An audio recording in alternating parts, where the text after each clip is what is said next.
If you ask me, there's probably a lot more to the moon than we think. The moon's on a 28-day phase cycle, creating a month. A lot of people theorize that if there weren't so many chemicals and birth control and things like that messing with women's menstrual cycles, that they'd be directly aligned with the moon phases. Some are even saying that the moon is a reflection of the Earth, and I can't confirm this, but can't say it's not interesting.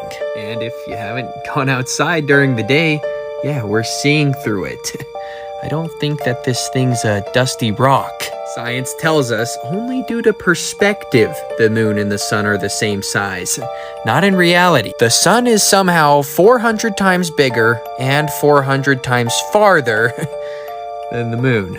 But this all happened from a cosmic random explosion. Like, think about it.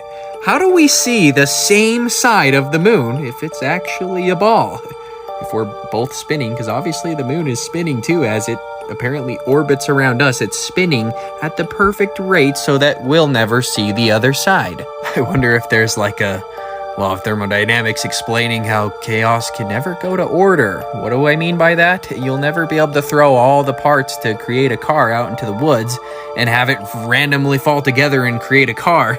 That's what a lot of people are saying happened with our world, the moon. Like, there's too many synchronicities in my opinion. If you find from your own experience that something is a fact and it contradicts what some authority has written down, then you must abandon the authority and base your reasoning on your own findings. Great quote. And if you didn't know, there's also something called the lunar wave that happens to the moon where literally like a wave just... I'll show you it, but I also just did a 2-hour podcast with the first person that filmed the very first lunar wave and basically kicked off the flat earth movement. Man, am I thankful for that guy. But check this out.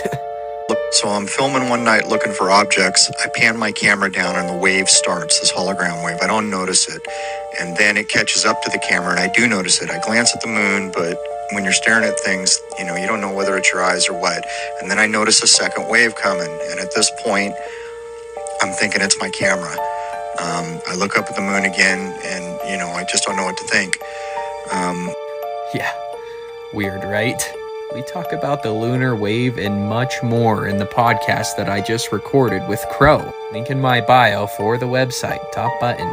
All I can say is that we've been lied to about the moon. I don't think that it's what we've been told. I don't know if it's a hologram or what, but it's definitely not a ball. Balls don't reflect light like it's reflecting light. If you want to hear truth I can't talk about on here, seriously, check out the podcast.